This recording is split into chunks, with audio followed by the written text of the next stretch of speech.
हाय दोस्तों, नमस्ते। मेरा नाम धर्मेंद्र है। आज मैं राजपति प्रसाद ये महाविद्यालय, कन्या महाविद्यालय है, गौरा में है, यहाँ उपस्थित है। आप देख रहे हैं बोर्ड है और आप देख रहे हैं यहाँ ढेर सारे लोग आए हुए हैं। और जो है आज जो है धम्मचारिका पद यात्रा के लिए जो है भंते जी का स्वागत के लिए कुछ लोग इकट्ठा हुए हैं और इन लोगों से परिचय लेते हैं और जानते हैं कौन सा प्रोग्राम है, कैसा प्रोग्राम है। सर, अपना परिचय दे दीजिए। मेरा नाम उदय भान है। मैं बहुजन समाज पार्टी का पूर्व जोन कोऑर्डिनेटर रहा हूं और इसी महादेवा विधानसभा में अलिया गांव का रहने वाला हूं। मेरा ये जो धम्म यात्रा है, ये पूज्य भिक्खु चंद्रिमा थेरो जी, जो सारनाथ के धम्मा लर्निंग सेंटर के संस्थापक अध्यक्ष हैं, उनके नेतृत्व में लगभग 100 से ज़्यादा बौद्ध भिक्षुओं द्वारा पूरे विश्व कल्याण के लिए, विश्व की शांति के लिए इन्होंने पद यात्रा करने का निर्णय लिया है, जो 15 नवंबर से लेकर के और 30 नवंबर तक श्रावस्ती में जाकर समाप्त होगा। सारनाथ से चल करके श्रावस्ती में समाप्त होगा, जिसमें तमाम भिक्षुगण उसमें रास्ते में जुड़ते चले जा रहे हैं। और जैसे जैसे वो उनका यात्रा आगे बढ़ रही है, सारनाथ से श्रावस्ती की तरफ बढ़ रही है, जो परंपरा भगवान बुद्ध ने आज से 2500 साल पहले सारनाथ में अपना प्रथम उपदेश दे करके और श्रावस्ती में जाके वर्षावास करके उन्होंने पूरे जगत के कल्याण के लिए धम्म उपदेश देने का काम किया था, उसी परंपरा के तहत आज चंद्रिमा जी, जो भिक्षु चंद्रिमा जी हैं, उनके नेतृत्व में भिक्षु संघ पदयात्रा करने के लिए करता हुआ जा रहा है, पदयात्रा कर रहा है। और उसी के क्रम में आज शाम को लगभग 4 बजे घाघरा नदी के तट पर, घाघरा नदी के टांडा पुल पर उनका बस्ती जनपद के सभी हजारों की तादाद में लोगों द्वारा वहां उनका स्वागत किया जाएगा। विश्व संघ का फूल मालाओं से उनका स्वागत करके राजपति महिला महाविद्यालय, यहाँ जो गोलवा में कलवारी में स्थापित है, इसी कलवारी राजपति महाविद्यालय में उनका रात्रि विश्राम होगा। यहाँ उनको रात्रि विश्राम करने के बाद सुबह 6 बजे फिर यह यात्रा आगे के लिए श्रावस्ती की तरफ बढ़ जाएगी, जो बस्ती में फुटहिया तिराहे पर हाईवे के नीचे वहाँ पर ये मधकुंज मैरिज हॉल में उनको 10 बजे से 11 बजे के बीच में भोजन करना है। और भोजन करने के बाद जो वहाँ पूरे शहर से, पूरे इलाके से, पूरे क्षेत्र जवार से, पूरे जनपद के कोने कोने से जो आए धम्म प्रेमी लोग होंगे, उनको धम्म देशना दी जाएगी, धम्म का उपदेश देंगे तमाम भिक्षुगण। और उसके बाद सेकंड मीटिंग में 2 बजे के बाद से यात्रा फिर प्रारंभ होकर के अगले पड़ाव के लिए निकल जाएगी। तो इस धम्म यात्रा में जो है आप मतलब आने वाले लोगों को क्या कहना चाहते हैं और धम्म यात्रा से क्या सीखने को मिलेगा? क्या जो प्रवचन भी होगा?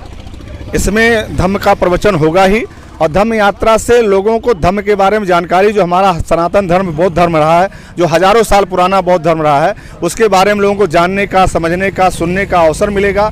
हमारा बौद्ध धर्म कैसा है, कैसा इसका आचरण है, कैसे इसमें सील है, कैसे इसमें प्रज्ञा का पालन किया जाता है। इस तरीके से धर्म के प्रचार हो तो विश्व के कल्याण के लिए, जगत के कल्याण के लिए, प्राणी मात्र के कल्याण के लिए विश्व संघ ने पदयात्रा करने का निर्णय लिया है। तो उसी क्रम में ये श्रावस्ती में जाकर 30 तारीख समापन होना है। कुछ बताना चाहेंगे बौद्ध धर्म के बारे में, धम्म यात्रा के बारे में? धर्म के साथ कोई जुड़ना चाहे तो कुछ मैसेज देना चाहेंगे कम शब्दों में? नहीं, ये सब सारी बातें बहुत धर्मगुरु लोग स्वयं आएंगे। इस नाते यात्रा आयोजित किया उन्होंने, उसके लिए धम्म देशना जगह जगह पर हो रही, जहाँ पर वो रुकते हैं, जहाँ उनका विश्राम स्थल होता है, वहाँ घंटा 2 घंटा का धम्म चर्चा होती है और वहाँ पर वो धर्म के बारे में स्वतः बताएंगे। इसमें मुझे कुछ अलग से बताने की जरूरत नहीं है। मैं इतना जानता हूँ कि बस्ती जनपद में भी बौद्ध धर्म के अनुयायियों की संख्या हजारों की तादाद में है, लाखों की तादाद में। वो सारे लाखों हजारों तादाद में जो जनसंख्या बौद्ध धर्म के अनुयायियों का है, वो लोग बौद्ध भिक्षुओं का स्वागत करने के लिए अपने यहाँ से लेकर के, जब कल यात्रा यहाँ सुबह प्रारंभ होगी राजपति डिग्री कॉलेज से, तो कलवारी चौराहे पर हजारों की संख्या में लोग, सैकड़ों की तादाद में चौराहे खड़े होकर के फूलों से स्वागत करेंगे। फिर कुशौरा बाजार में स्वागत करेंगे, फिर उसके बाद यक्षार चौराहे पर स्वागत करेंगे, फिर नगर बाजार में स्वागत करेंगे, फिर टेमा चौराहे पर स्वागत करेंगे। उसके बाद फुटहिया ओवरब्रिज के नीचे हजारों की तादाद में जो शहर से आए हुए वकीलगण, महिलाएं, विद्वान, अधिवक्ता, अध्यापक, डॉक्टर, इंजीनियर, प्रोफेसर, वैज्ञानिक, जो भी लोग हैं, जो भी धम्म आस्था रखने वाले लोग हैं, चाहे किसी जगह के रहने वाले हैं, हैं वो सारे लोग वहाँ फुटहिया पुल पर पहुँच के हज़ारों तादाद में बौद्ध धम्म यात्रा का स्वागत करने के लिए कल एकदम व्याकुल हैं। कल उनका इंतजार भी कर रहे हैं। और साथ ही साथ एक चीज़ और बता देना चाहता हूँ कि जब कल 24 तारीख को फुटहिया पर जो मधुकुंज मैरिज हॉल है, जब वहाँ भोजन दान का जो कार्यक्रम 11 बजे रखा गया है, उसमें कुशीनगर के सबसे बड़े गुरु हम लोग के धर्म गुरु जो हैं आगे महापंडित भदंत ज्ञानेश्वर जी का भी आने का सूचना मिला हुआ है। वो भी इस यात्रा को अपना आशीर्वाद देने के लिए और अपना यात्रा में जो आए हुए भिक्षु हैं उनका हौसला बढ़ाने के लिए वो भी वहाँ कुशीनगर से चल करके आ रहे हैं। वो भी वहीं उन्हीं लोगों के साथ भोजन ग्रहण करेंगे और वो भी धम्म देशना देंगे। और वो पूरे हिंदुस्तान के सबसे बड़े गुरु हैं और परम पूज्य बाबा साहब डॉक्टर भीमराव अम्बेडकर धम्म भाई भी हैं, धम्म गुरु भाई भी हैं। इस नाते उनका आगमन हो जा रहा है, तो इस नाते इस यात्रा का और भी 4 चांद लग जा रहा है। तो क्या इस तरह की यात्रा कभी और हुई थी, आपको याद है? इस तरह की यात्रा भगवान बुद्ध जब 2,500 साल पहले, इधर आज़ादी के बाद 2,500 साल पहले भगवान बुद्ध जब इस परंपरा को शुरू किए थे, उसके बाद जितने भी धर्मगुरु हुए हैं अपने अपने तरीके से यात्रा करते रहते हैं, धम्म का प्रचार प्रसार करते रहते हैं। थाईलैंड से भी महारानी आती हैं, वो भी यात्रा करती हैं। ऐसे तमाम धर्मगुरु जो आते हैं वो यात्रा करते रहते हैं धम्म के प्रचार प्रसार हेतु। लेकिन इस तरह की यात्रा जो पैदल यात्रा इस तरह से है, मेरे जानकारी में ये काफ़ी आज़ाद भारत के बाद पहली बार ऐसी यात्रा हो रही है। और मुझे जानकारी नहीं है, हो सकता है किसी को कहीं जानकारी हो, लेकिन मेरी जानकारी में भंते से क्या नाम है, चंद्रिमा भंते जी के द्वारा जो यात्रा निकाली गई है, इस तरह की यात्रा ये आज़ाद भारत में पहली बार हो रही है। दोस्तों आप देख रहे हैं रात का समय है, यह राजपत्ती माता प्रसाद महिला महाविद्यालय है। महिला महाविद्यालय के सामने का यह दृश्य है। आप देख रहे हैं चंद्रिमा थारो भंते जी आ गए हैं। इस तरह से आज इसी महाविद्यालय में रुकेंगे। आप देख रहे हैं लोग नारों के साथ, फूल के साथ भंते जी का स्वागत कर रहे हैं। बौद्ध धर्म गुरु की स्वागत के लिए काफ़ी संख्या में लोग इकट्ठा हुए हैं और नारे लगा रहे हैं और फूलों की वर्षा कर रहे हैं। आप देख रहे हैं यह दृश्य कलवारी बस्ती गौरा का।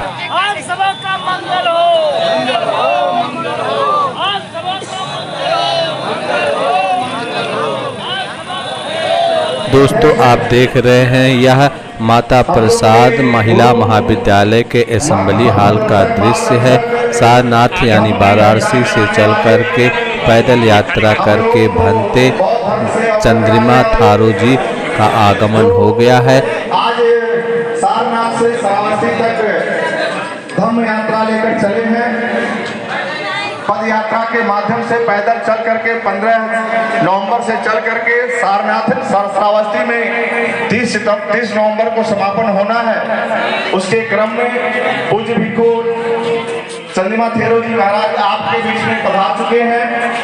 आपने अम्बेडकर नगर सीमा से अंदर आकर के बस्ती सीमा में जैसे ही प्रवेश किया है, हमारे बस्ती जनपद के सभी नौजवान साथी, हमारी माताएं बहनें, पितातुल बुजुर्ग नौजवान दोस्त, सभी लोगों ने गर्मजोशी से बहुत ही हर्षोल्लास के साथ जिस जोशो खरोश से पूज्य भंते जी का स्वागत किया है, इसके क्रम में मैं आप सबका हार्दिक दिल से आभार व्यक्त करता हूँ। धन्यवाद।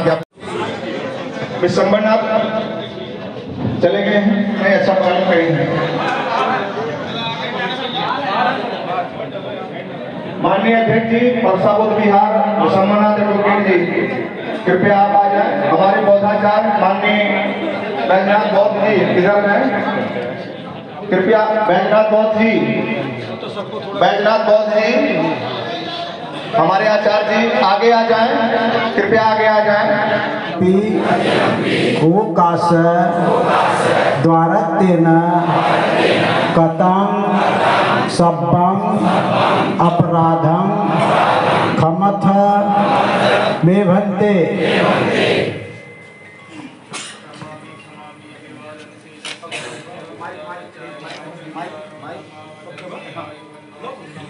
आम भंते।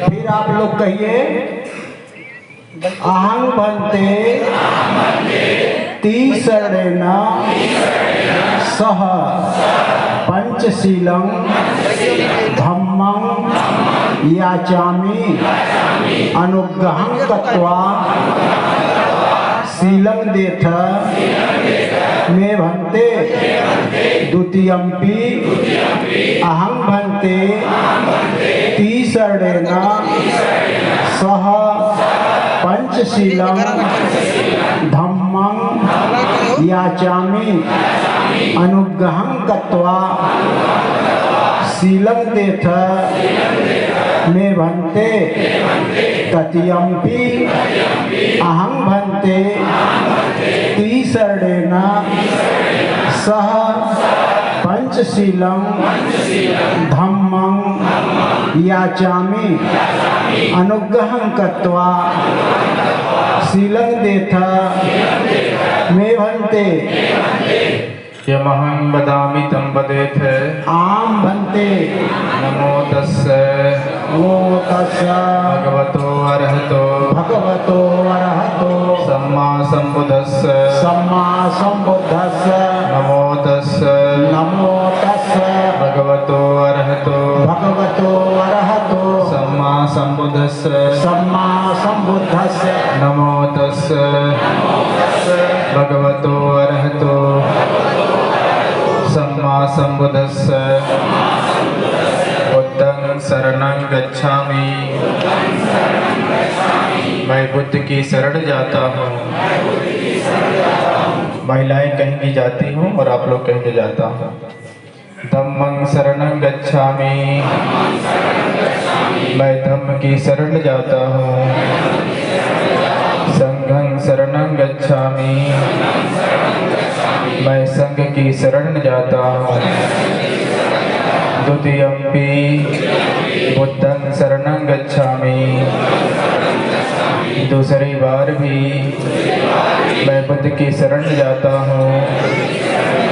द्वितीयम्पि धम्मं शरणं गच्छामि दूसरी बार भी मैं धम्म की शरण जाता हूँ।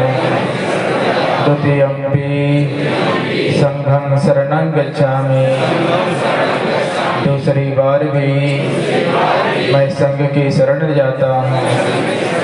तृतीयम्पि बुद्धं शरणं गच्छामि तीसरी बार भी मैं बुद्ध की शरण जाता हूँ। तृतीयम्पि धम्मं शरणं गच्छामि तीसरी बार भी मैं धम्म की शरण जाता हूँ। तृतीयम्पि संघं शरणं गच्छामि तीसरी बार भी मैं संघ की शरण जाता हूँ। पानातिपाता वेरमणि सिक्खापदं समादयामि प्राणी हिंसा से विरत रहने की शिक्षा ग्रहण करता हूँ। अदिन्नादाना वेरमणि सिक्खापदं समादयामि चोरी से विरत रहने की शिक्षा ग्रहण करता हूँ। कामेषु मिच्छाचारा वेरमणि सिक्खापदं समादयामि दुराचार से विरत रहने की शिक्षा ग्रहण करता हूँ। मोसावादा वेरमणि सिक्खापदं समादयामि असत्य वचन से विरत रहने की शिक्षा ग्रहण करता हूँ। सुरामेर मज्ज पमादटाना वेरमणि सिक्खापदं समादयामि शराब आदि मादक पदार्थों के सेवन से विरत रहने की शिक्षा ग्रहण करता हूँ। साधु साधु साधु। बैठ जाएं। दोस्तों आप देख रहे हैं यह अक्सड़ा से टोल टैक्स के बीच का दृश्य है। हजारों की संख्या में लोग लाइन से खड़े होकर के महंते जी का स्वागत कर रहे हैं, उनको पुष्प दे रहे हैं और पुष्प की वर्षा कर रहे हैं। इस तरह से लंबी लाइन लगी है सड़क के किनारे। बच्चे बूढ़े सभी लाइन से खड़े होकर के महंते जी का स्वागत कर रहे हैं। दोस्तों आप देख रहे हैं बहादुरपुर की दलित उत्थान समिति के सदस्य लोग भी यहाँ आए हुए हैं। काफ़ी संख्या में आकर के अक्षड़ा पे भंते जी का स्वागत कर रहे हैं। लोग झंडे के साथ, कैमरे के साथ, मोबाइल लेकर के भंते जी का फोटो ले रहे हैं, कैमरे से फोटो ले रहे हैं। लोग काफ़ी इंतज़ार करने के बाद भंते जी का स्वागत करने के लिए लोग आए हुए हैं। सुबह 6 बजे से लोग यहाँ इंतज़ार कर रहे थे। काफ़ी इंतज़ार करने के बाद 3 घंटे के इंतज़ार करने के बाद भंते जी का आगमन हुआ है। बुद्ध धर्म एक ऐसा धर्म है जहाँ मानने की बात नहीं की जाती है, जानने की बात की जाती है। पुनः जन्म पर विश्वास नहीं किया जाता है, आत्मा परमात्मा की बात नहीं किया जाता है। यहाँ चमत्कार की कोई गुंजाइश नहीं है। बौद्ध धर्म में चमत्कार की कोई जगह नहीं है। यहाँ हर प्रश्न का जवाब दिया जाता है। यहाँ माना जाता है क्यों और कारण पर विश्वास किया जाता है। जिस तरह साइंस में कोई चीज़ बिना कारण के नहीं घटती, ठीक इसी प्रकार से बौद्ध धर्म में यह कहा जाता है यह बुद्धि का धर्म है, यह ज्ञान का धर्म है। इस धर्म में आप प्रश्न कर सकते हैं, प्रश्न के माध्यम से अपने समस्या का समाधान पा सकते हैं। यहाँ मानने की बात नहीं है, यहाँ जानने की बात है। कोई कही गई बात यदि आपको सही लगती है तभी उस बात को आप सही माने। यदि आपको कोई बात अच्छी नहीं लगती है तो उस पर आप सवाल कर सकते हैं और उसका समाधान पा सकते हैं। भारत में ही पैदा होने वाला बौद्ध धर्म, भारत में बहुत कम लोग बौद्ध धर्म को मानते हैं। यानी बौद्ध धर्म इतना अच्छा धर्म है, इतना साइंस का धर्म है, इतना अच्छा धर्म होने के बावजूद भी भारत के बहुत कम लोग, थोड़े से लोग बौद्ध धर्म को मानते हैं। दुनिया के लगभग 100 के करीब देश बौद्ध धर्म को मानते हैं और काफ़ी खुशहाल हैं, साइंटिस्ट देश हैं, लोग आगे बढ़ रहे हैं। लेकिन दुर्भाग्य की बात है, भारत का यह धर्म जो पूरा दुनिया जानता है, पूरा दुनिया के लोग मानते हैं, जानते हैं, लेकिन दुर्भाग्य की बात यह है भारत में पैदा होने वाला यह धर्म भारत के कम ही लोग जानते हैं, जिसके कारण से आज भारत गरीबी की स्थिति से झेल रहा है, दुर्दशा की स्थिति से झेल रहा है। भारत में रेप, बलात्कार यानी बहुत सारी घटनाएं घट रही हैं। यदि भारत में बौद्ध धर्म होता, यदि भारत के लोग अपने धर्म को अपनाते तो दिए तले अंधेरा नहीं होता। भारत एक प्राकृतिक देश है। भारत का उत्तरी क्षेत्र यानी बिहार, यूपी खास तौर पर नदियों का देश है। यहाँ का वातावरण जीने के बहुत अनुकूल है। किसी व्यक्ति को जीने के लिए, किसी जीव को जीने के लिए सबसे ज़्यादा भोजन की आवश्यकता होती है। उत्तर प्रदेश, बिहार इन क्षेत्रों में नदियाँ बहुत ज़्यादा है, आसानी से पानी उपलब्ध हो जाता है और जीने का अच्छा वातावरण है। न ठंडी ज़्यादा होती है, न गर्मी ज़्यादा होती है। यहाँ का वातावरण हमेशा अच्छा होता है। ऐसे देश हैं जहाँ बहुत ज़्यादा ठंडी पड़ती है या बहुत ज़्यादा गर्मी पड़ती है, वहाँ पानी मिलना काफ़ी कठिन होता है। ऐसे देश भी, ऐसे लोग भी बौद्ध धर्म को अपना करके अच्छे हो गए हैं। लेकिन भारत एक समृद्धशाली देश है था, जिसके बावजूद भी यहाँ के लोग अपने धर्म को भूल जाने के कारण से आज दुर्दशा में फंस गए हैं, गरीबी में फंस गए हैं, अशिक्षा में फंस गए हैं, बेरोजगारी में फंस गए हैं। यहाँ के लोगों की स्थिति काफ़ी दयनीय हो चुकी है। इस तरह से आज समय आ गया है कि भारत के लोग सजग हो जाएं, समझदार हो जाएं, अपने पुराने धर्म को अपनाएं, बौद्ध धर्म को अपनाएं। सम्राट अशोक के समय बौद्ध धर्म का सबसे ज़्यादा विस्तार हुआ था।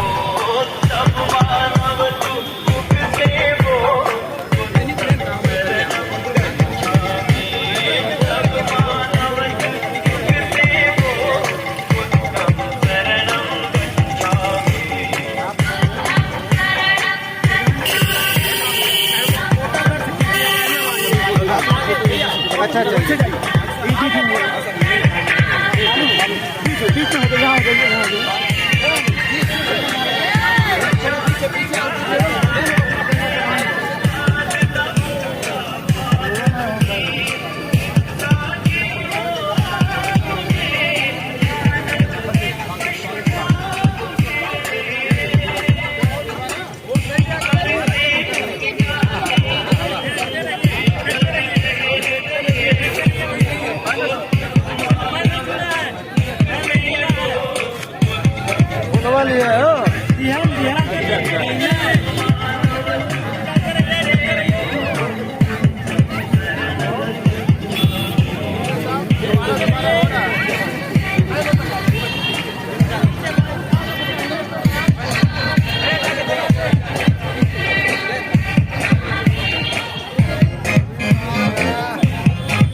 और सर जी ठीक है।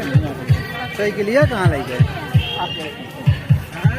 इधर से अंदर तो आएगा ना, अभी कोई नहीं पड़ेगा। अरे तो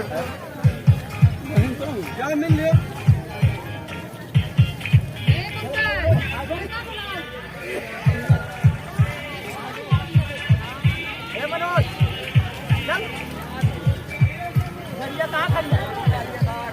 कहाँ तक जाओ? ये तो ऐसे बस्ती तक गई हैं। हाँ तो जहाँ ना जाओ तो गाड़ी खड़ी है, गाड़ी में हो लो। हाँ। दोस्तों आप देख रहे हैं यह नगर बाजार का जो पोखरा है, उस पोखरे के सामने का दृश्य है।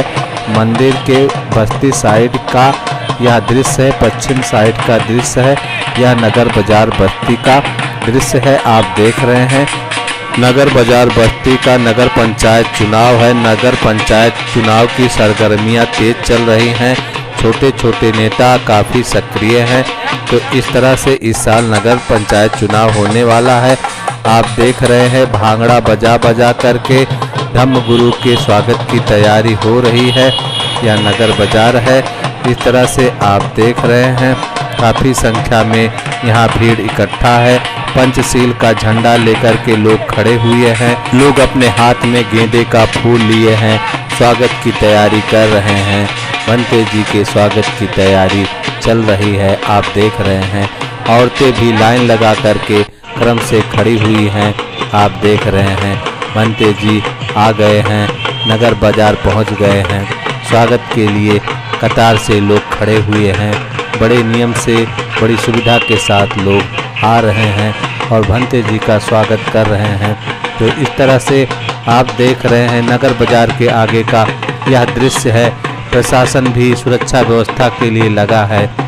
लोगों के हाथों में पंचशील का झंडा लहरा रहा है, बौद्ध धर्म का झंडा लहरा रहा है, आप देख रहे हैं। लोग मोबाइल से वीडियो बना रहे हैं, फोटो खींच रहे हैं। काफ़ी मनोरम दृश्य है। इस तरह से आप देख रहे हैं धर्म गुरु का लोग स्वागत कर रहे हैं, फूलों से स्वागत कर रहे हैं। तो इस तरह का मनोरम दृश्य अक्सर देखने को बहुत कम मिलता है। पुलिस भी सुरक्षा व्यवस्था में लगी हुई है, आप देख रहे हैं। भंते एक कतार में जा रहे हैं, लोग उनके ऊपर, उनके कदमों में फूल की बारिश कर रहे हैं। इस तरह से आप देख रहे हैं यह पद यात्रा 10 दिन पहले प्रारंभ हुई थी। आज 10वां दिन है पद यात्रा का। तो इस तरह से सारनाथ यानी वाराणसी से यह पद यात्रा चालू हुई है और श्रावस्ती में जाके ख़त्म होगी। यह दूरी लगभग 320-25 किलोमीटर दूर है। तो इस तरह से आप देख रहे हैं भंते का लोग स्वागत कर रहे हैं, अभिनंदन कर रहे हैं और काफ़ी चहल पहल है। तो इस तरह से नगर बाजार का यह दृश्य देख रहे हैं। आज यात्रा का 10वां दिन है। इस तरह से हर दिन 25 किलोमीटर की यात्रा तय करने के बाद ये भंते जी धीरे धीरे करके श्रावस्ती 30 तारीख तक पहुंच जाएंगे।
Oh,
को अंदर जाने दीजिए।